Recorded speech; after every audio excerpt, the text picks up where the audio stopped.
Ahora, según Mateo, vimos que los muertos antes de Cristo también fueron evangelizados y que hubo una especie de resurrección, no como la que veremos al final de los tiempos, sino dicen que vieron espíritus, almas, porque todavía no ha habido resurrección de cuerpos. El único que ha resucitado en un cuerpo glorioso es Jesucristo. Tocando el tema del paraíso, que es uno de los lugares de muertos que faltaba analizar, algunos creen que esa ascensión o liberación de la cautividad de la muerte, que es narrada en Mateo, no es necesariamente la ascensión de los santos al paraíso, sino dicen que cuando la palabra menciona paraíso, se está refiriendo al seno de Abraham que está en el Hades.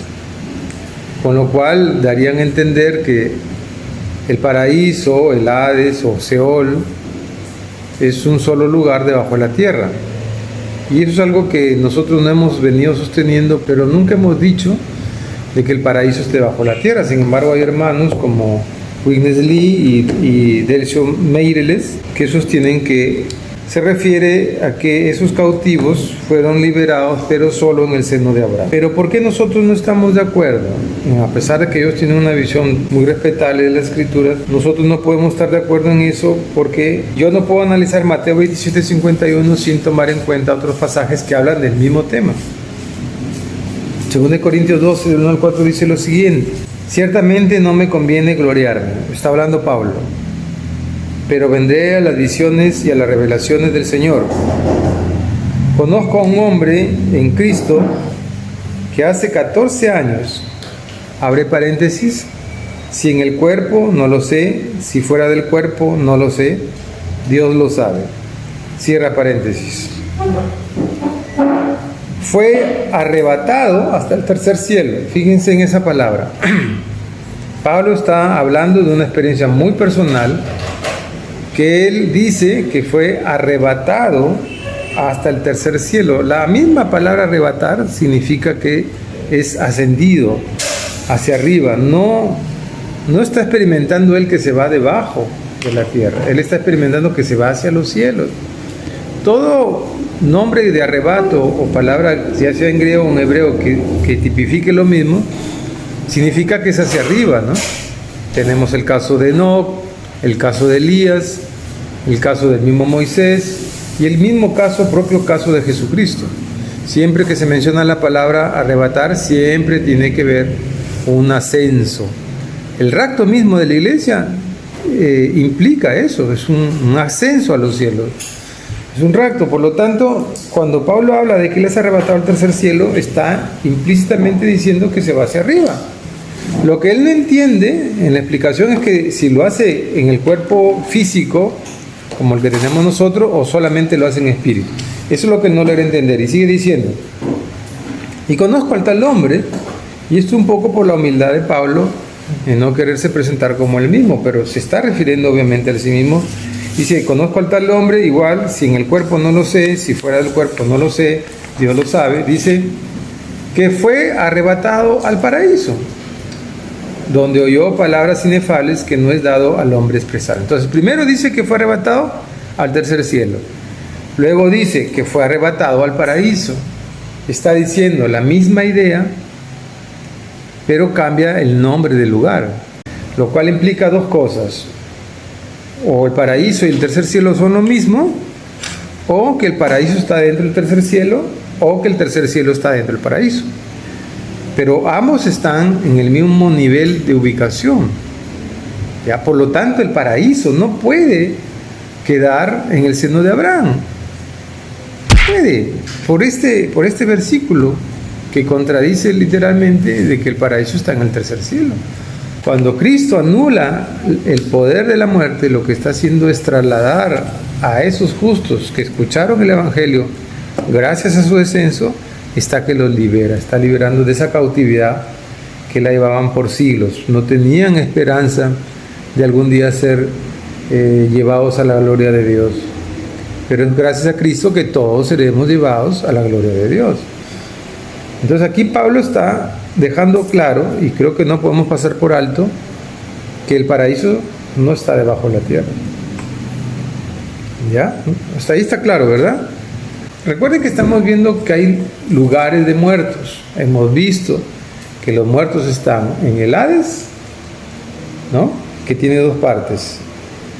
El seno de Abraham, que está arriba, donde están los justos, y más abajo en la parte inferior, que están los injustos. Y más abajo el Tártaro, no hay espíritus encarcelados. También hemos dicho que el mar tiene muertos, el abismo tiene muertos. Entonces la pregunta surge, ¿y los que mueren en Cristo? Están en el paraíso. Eso es lo que estamos afirmando. O sea, estar en el paraíso significa que estamos muertos, pero estamos cerca de la presencia de Jesucristo, cerca de su presencia. Por lo tanto, el paraíso tiene que estar en los cielos. Porque ¿dónde está Jesucristo ahora mismo? En los cielos, ¿verdad? En Mateo 24, lean Mateo 24, 30 al 31 ahora. Entonces aparecerá la señal del Hijo del Hombre en el cielo, y entonces lamentarán todas las tribus de la tierra, y verán al Hijo del Hombre viniendo sobre las nubes del cielo, con poder y gran gloria. Fíjense, estamos viendo la segunda venida de Cristo. Y enviará a sus ángeles con gran voz de trompeta, y juntarán a sus escogidos de los cuatro vientos, desde un extremo del cielo hasta el otro. ¿Qué va a hacer los ángeles? Va a juntar a sus escogidos. ¿Quiénes son los escogidos de Cristo? La iglesia. Todos los que han creído en Cristo son los escogidos. Dice que los va a traer a ellos. ¿De dónde?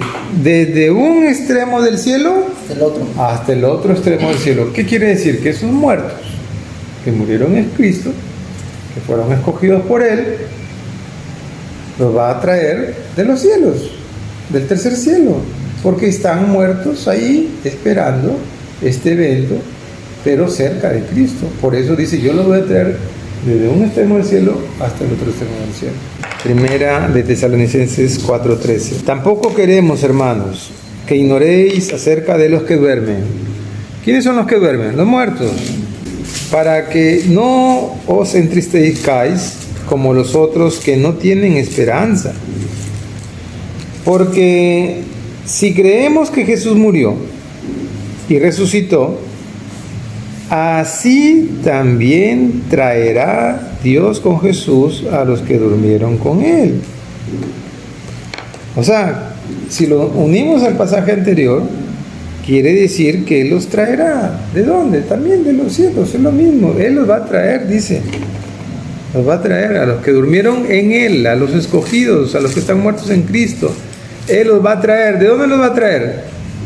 De los cielos, porque Jesús viene de los cielos. El apóstol Juan también tiene la misma idea, y fíjense que está en Apocalipsis 2:7. Al que venciere, le daré a comer del árbol de la vida, el cual está en el paraíso de Dios. Entonces, ¿está diciendo que el árbol de la vida está debajo de la tierra? No, está diciendo que está en el paraíso.